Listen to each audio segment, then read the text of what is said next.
Good afternoon, Lisa. Good afternoon, Andrew. Maggots as big as a sock. No, don't do that. Oh no, right. It all began with a green. It all began with a death. Yes. A death-coloured green. Yes. A green death. What was that? Oh, right, okay. The Green Death. Special edition. So There is a normal edition as well. a normal edition. But that one's quite good because you get Death of the Doctor on there. So if you've never seen Death, Oh yes, you do. You've never seen Death of the Doctor, you can see Death of the Doctor, which is a Sarah Jane Adventures story. Oh yes, indeed. With Liz. Liz is mentioned, but with Joe and Sarah. That's got a commentary with Katie and Russell and T, Russell hasn't T, it? yes. But it really is one of those stories that everyone remembers, even if they're not fans, isn't it? It's legend, isn't it? Is that the one with the maggots? Yes. Yeah. Is that the one where the maggots came out of the sea? It's the sort of thing that people usually say, isn't it? Yeah. Because maggots live in the sea. But it's always that thing, they never quite remember stories right, do they? Like, is that the one where the Cybermen came out of the sea? Is probably one of them, isn't it? Like, I've never been asked that, but I expect so, yeah. But have you ever had a chat with a normal person about the Green Death, just out of the blue, or not? No, really? No. Okay. Never mind.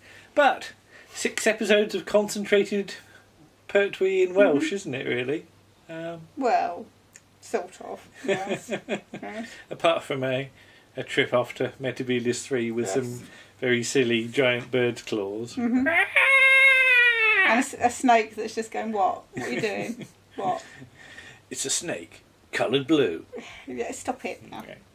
Isn't it the story that there's John, like, sort of pretending to cling on to the cliff face, and they're, like, throwing snow and whatever at them, and there's a busload of people that have turned up, and all they've done is, like, sort of tilt the camera a bit, and they're all going, oh, he's not as brave as he looks on the telly, is he? Sort of John rightly being a bit annoyed about that. But fantastic end to season 10, I think. Yes. You know, Jo finally makes the break, doesn't she? And she starts to act. As the Doctor says in episode 1, the fledgling flies the coop. Independent of unit. Yes, and the Doctor. I mean, yeah, the whole sort of cliff intro scene is very much written as Terror of the Autons episode 1 all over again, going in and contaminating his spores. Yes. Or whatever. Whatever that's meant to mean. It's ironic she leaves to marry a younger version of the Doctor. Well, is he that much like the Doctor? I'm not sure he is, really. In some ways, in this sort of crusading and wanting to save the planet. I don't really see it myself, but maybe that's because I'm a gentleman. Possibly, I don't know. But John gets a lot to do in this story. Yeah. Because he's not just playing the Doctor, he's playing the milkman and the cleaning lady as well. I don't know what kind of accent he is attempting for the milkman. Well, yeah, that's the cleaning lady. Oh, sorry, that's the cleaning lady. That's the cleaning lady. That is sort of Welsh. The milkman one just wanders all over the place. But that pop-eyed stuff with the... and then his moustache comes off and he can't... He keeps on getting it stuck on his... and he's like... trying to get it off his fingers. Because people say that sort of John Pertwee got more serious as he went along, and then all of a sudden he'll just throw something mad like that into the mix. But John Dirth is fantastic as boss, isn't he? I mean, he is. Got a real proper voice for that thing. And it's nice that the computer is. It's not just, you know, a box with some flashing lights on it. No, it's actually got a personality. It's not Wotan all over again, really. No. One thing I did note is that when John's doing the sort of biochemistry stuff, he's got quite a nice little desktop centrifuge that he's just spinning the things on. But he's saying he's making his aqueous extract, and is it Nancy? Nancy says, "Oh, I can do that," and he immediately hands it over to her without a question. Yeah. And I do like the fact that he doesn't even say, "Are you sure?" He went, "Oh, good, carry on. Right, I don't have to worry about it." Yeah, but then you would hope that having had a year's worth of however long it is of adventures with Liz Shaw would lead him to realise that women can be good scientists. You said that, but then I thought, actually, no, it's Web of Fear. Because Anne Travers, I suppose, Trenton's quite happy to, you know, to treat her as an equal. Yeah. And even actually thinking about it now, it does conjure up that monoid when Hartnell's trying to find the cure for the. Oh right, yeah. Because he's got the monoid as the assistant, and he's you know perfectly happy to trust that he knows what he's doing there as well. Because I don't, you know, I'm not gonna shake the science too hard in this one. No. I mean, yes, making aqueous extract is a perfectly normal thing, because often if you're doing biochemistry, you might dissolve something in a solvent and then add a water layer to it, shake it up, and then it will separate into like the solvent and the water as two layers, and you just take the water bit off. Okay. And here's a bit of chemistry for you. If you've got dichloromethane and water, the water will sit on the top and the DCM will be on the bottom. If you've got water and pentane, the water will be on the bottom and the pentane will be on the top.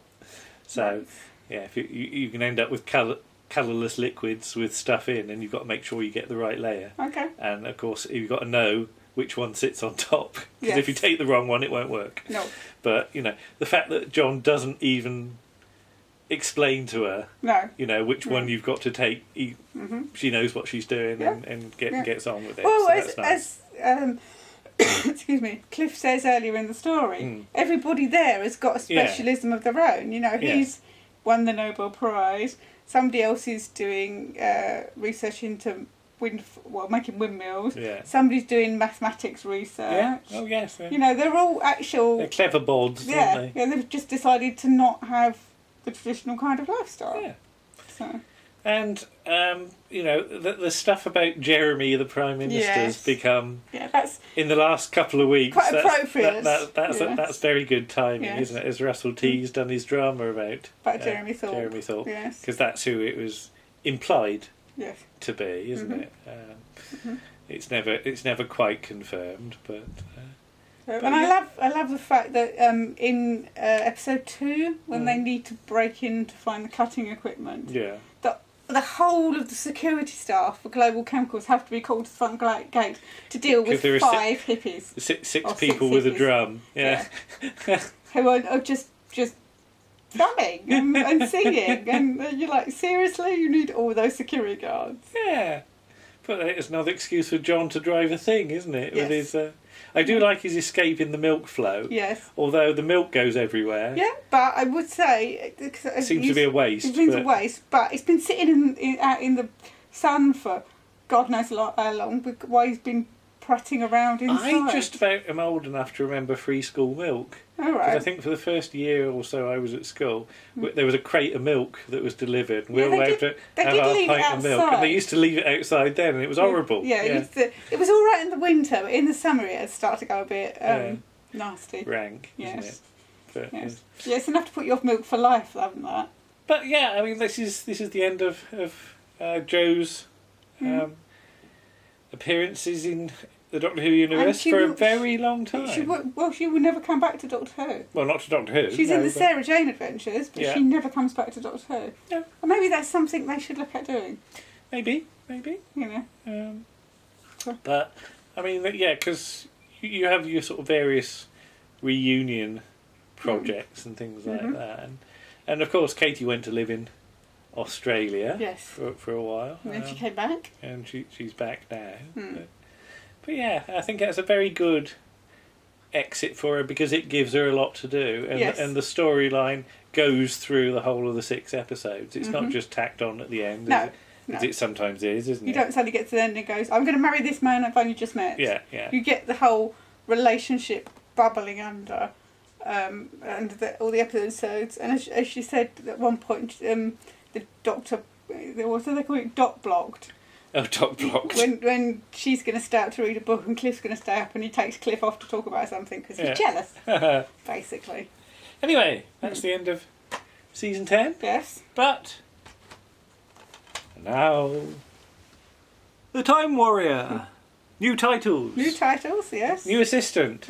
New monster. Yes. So lots of new things. And Bob Holmes having fun with history, I think, isn't it? And a really, really skittish horse in episode 1. Oh yes, the white one. Who's on the white one? Who's on Blood Axe. Yeah. What does the horse do then? The horse is. I think my only theory is that the horse has seen the camera. And he's just acting up for the camera. Either that, or he just really didn't like John J. Carney. Well, you have this theory that cows always react to a camera, don't they? Yeah, cows always do, yeah. Cows, if you try and film cows, they're always interested and always come up and see. They'll come up and go, "What are you doing?" Yeah, what's that? And they go, "Oh, you've got a Panasonic." Yeah. Or something like that. Yeah. But so you think horses know when they're being filmed? Yeah. I think it was just a bit of a show-off horse, to be honest. And he's like, "I'm on camera. I'm going to show off." But we're into John's last season, and this is now just about the era I can start to remember things. I honestly don't know whether I can remember the Time Warrior or not. I can definitely remember Death of the Daleks, and I think I can possibly remember Invasion of the Dinosaurs. Yes. Because I would have been 5, because Time Warrior starts at the end of December 73. Right. So it would have been my first year at school. So whether somebody said to me, "You should watch Doctor Who" or not, I honestly can't remember.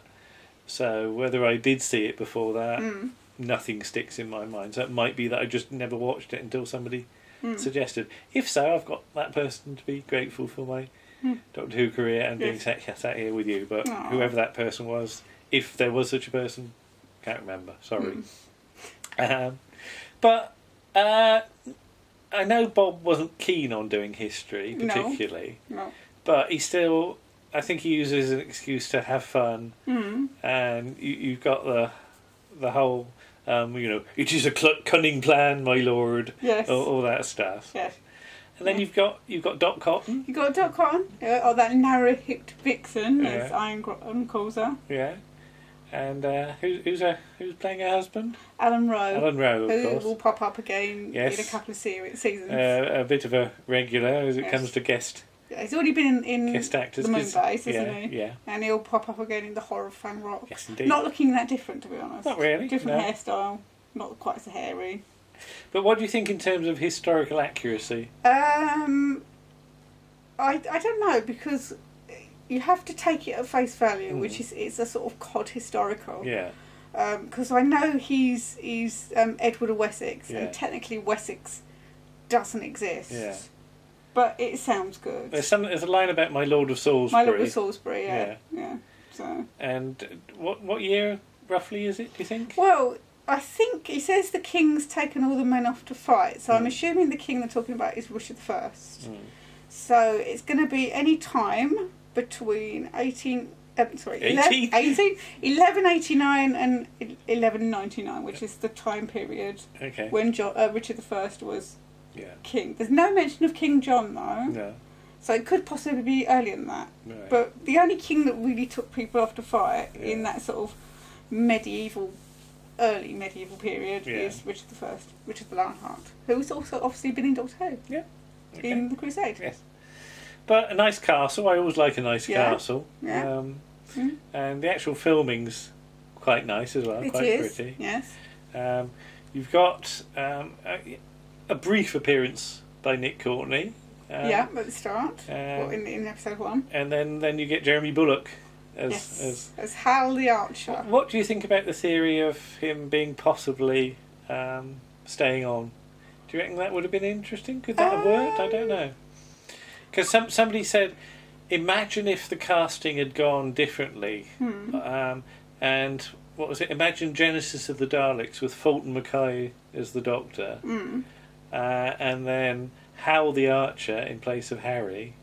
And maybe somebody like Michelle Detrice in place of Liz Sadler or something like that, you know. I'm not sure about Hal the Archer, because as with all of these historical... You've got to explain stuff. You end up having to explain things. It's noticeable that the previous most historical character, which is Jamie, pretty soon picks up. Yeah. There isn't any point where... I mean, there is one point where they have to explain electricity to him. Yeah. But after a while, you could think Jamie's from the 60s, couldn't you? Because he wears a polo neck and sort of like Dr. Martin boots. They're probably not Dr. Martin boots, but they're that kind of boot. So there is that problem that you always have to explain it. So I think sometimes you're better off with a modern day companion. But yeah, introduction of the Sontarans and Lynx having a fair old bit to do. Because somebody said in some ways Bob hasn't invented a monster; he's invented a character who just happens to be an alien, a potato. Yeah. Yeah. And of course, you get the first mention of the name of the Doctor's home planet, which is Gallifrey, which is just casually chucked away. And again, as with so many things that become important in Doctor Who, it's not planned. It's just, just write something, Bob. Yeah. So again, there's no grand plan to Doctor Who, and there never has been. No. I mean, the only thing I would say is potatoes in episode 4. Are they that visible? But I'm not even sure they are potatoes. I don't know, to be honest. I've never really spotted. Isn't Bella Enberg in there? Supposedly. I've never actually spotted her. Yeah. But supposedly she's one of the serving women. But what about this as an intro for Sarah then? It's a very good intro for Sarah. And I know Liz Sladen was always convinced that she's very strong in this story. She is. And she always thought she was stronger with John Pertwee's Doctor than Tom Baker's, which I would probably disagree with. Because she's strong in this story, and then she gets slightly... I mean, she's still pretty strong in Dinosaurs, she's doing her own thing, isn't she? Yeah. Actually, no. She is pretty strong. She's pretty strong whether she's with John Pertwee or Tom Baker. Yeah. She always sticks up for herself. Yeah. I mean, with Tom Baker, but then you get it with John Pertwee. She does think the Doctor's dead on a lot of occasions. And he does, he thought I was dead again, didn't you? And she's like, yeah. Well, all in all, I'd say two very strong stories that repay rewatching, I think. Yes. That you can go back to them, you don't get bored of them. There's a lot going on. And the Time Warrior, we've briefly mentioned Blood Axe, which is obviously John J. Carney. He's brilliant. You've got David Dacre, who's just brilliant. It's just... The incidental characters are very good, and you don't need them really. That's Bob again, isn't it? He writes proper parts. Proper characters, and they're almost a prototype of his double act that will become increasingly familiar as you go through. Well, you've already had Vorg and Sherner, haven't you? So so it's that thing about. You've got to have two people talking to each other, but you've got to make it entertaining as well. It's not just exposition. It's, No, I mean, because... There's some fun stuff for the audience and for the actors as well. Because we were talking yesterday, this is going off what we're talking about now, about Cotton in The Mutants, and I know many people were speculating on what the audience on Twitch would make of Cotton. Yeah. And I would say, having read the transcript of that line... Yeah. That's hard for anybody to say. It's an awful line. I tried reading it and I wasn't very good. No, it's too long. Yeah. It could have done with another line in between the first bit and the last bit, just to break it up a little bit. Yeah, but Bob says dialogue that's very sayable, doesn't it? Yeah. Yes. The kind of dialogue that Robert Holmes wrote was the kind of things that people say to each other. It's not even dialogue. And that's the trick, isn't it? Yes. Yeah, that's the trick, to say lines that are sayable. Yes. Yeah. And some people can do it and some people can't. Yes. Yeah. Yes. Anyway, that'll do for tonight, I think. Today. So yes, we'll come back later on with the other Pertwee stories, and we may be doing something about Invasion of the Dinosaurs. Okay, we shall see then. Since that got skipped as well. Yes, part 1. Okay. See you then. Okay. Bye-bye. Bye.